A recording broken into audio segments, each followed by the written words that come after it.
जिस पीएम का झूठ बार बार पकड़ में आ जाए उसका कैसे कोई देश और दुनिया भरोसा करे। ये कल की ही बात है दोस्तों। दुनिया के सबसे ताकतवर मुल्क के सबसे ताकतवर नेता मिस्टर डोनाल्ड ट्रंप।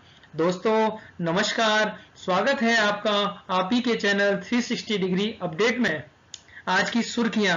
खबर है ईरान से, नाम है रुमीना, उम्र 14 वर्ष। घर वालों ने पुलिस से शिकायत की कि उनकी पुत्री किसी 34 वर्षीय पुरुष के साथ कहीं चली गई है। उसके बाद पुलिस ने उसकी पुत्री को उसके परिवार में लौटाया। उसके बाद उनके परिवार ने उसकी दराती से काटकर हत्या कर दी गई। घरेलू हिंसा का ईरान में यह कोई नया मामला नहीं था। इसके लिए कड़े कानून की मांग को लेकर के ईरान में चौतरफा मांग उठ रही है। दूसरी खबर चाइना से। जी हां दोस्तों, अब हांगकांग की स्वायत्तता नहीं रही। चाइना की संसद में राष्ट्रीय कानून सुरक्षा के तहत एक बिल पारित करने का प्रस्ताव जारी हुआ है, जिसका कि हांगकांग में विरोध प्रदर्शन जारी है। तीसरी खबर अमेरिका से। अमेरिका के अश्वेत आदमी की पुलिस की कस्टडी में मृत्यु ये आज की नई बात नहीं रही है। इसका पुराना इतिहास रहा है किस तरह से ब्लैक अमेरिकन के खिलाफ शोषण लंबे समय से होता रहा है। चौथी खबर नेपाल से। नेपाल के बॉर्डर इशू को सुलझाने के लिए नेपाल ने भारत से वार्ता की पेशकश की है, किंतु भारत ने पहले भरोसा कायम करने के बाद कोई वार्ता की बात को स्वीकारा है। आइए दोस्तों बात करते हैं डोनाल्ड ट्रंप की। उन्होंने कहा है कि मोदी जी से मेरी बात हुई है, वे चीन के साथ सीमा रेखा को लेकर अच्छे मूड में नहीं है। यदि वो कहें तो मैं मध्यस्थता कर सकता हूं।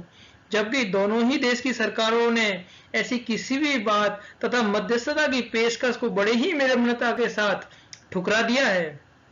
भले ही दोस्तों दोनों देश की सीमाएं आमने सामने खड़ी हों, दोनों ही देश युद्ध नहीं करना चाहते हैं, क्योंकि दोनों ही देश न्यूक्लियर पावर हैं, न्यूक्लियर सबमरीन हैं, बड़ी सेना है दोनों के पास।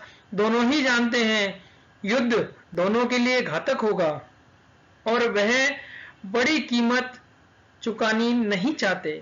दोनों देश एसएसी के मेंबर हैं, ब्रिक्स के मेंबर हैं, दोनों ने ही बहुत बड़ा इन्वेस्टमेंट कर रखा है। दोनों ही देश अपने आप में बहुत बड़े बाजार हैं। व्यापार की दृष्टि से अपने इकोनॉमी को नुकसान नहीं पहुंचाना चाहते। इससे पूर्व भी भारत और पाकिस्तान के कश्मीर सीमा विवाद की मध्यस्थता को लेकर डोनाल्ड ट्रंप ने झूठ फैलाया कि मोदी जी कश्मीर सीमा विवाद को सुलझाने के लिए मध्यस्थता की पेशकश की है, जबकि भारत का कश्मीर के मुद्दे पर केवल द्विपक्षीय वार्ता का स्टैंड क्लियर है, जिसका कि भारत ने समय समय पर इसका खंडन करता रहा है।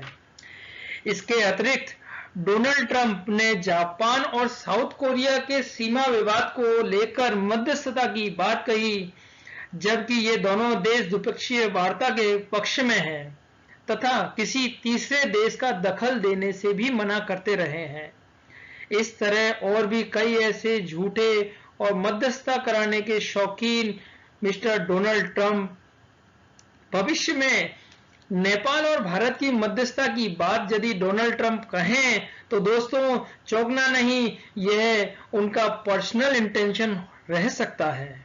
जबकि भारत और नेपाल सामरिक दृष्टि से अच्छे मित्र हैं तथा अधिकतर मामलों में नेपाल भारत पर पूर्णतः निर्भर है, किंतु चीन के बहकावे में आकर कुछ तो भी बयानबाजी कर रहा है कि कोरोना वायरस इंडिया से जो आया वो बहुत ही लीथल है, इस तरह की बातें कर रहा है।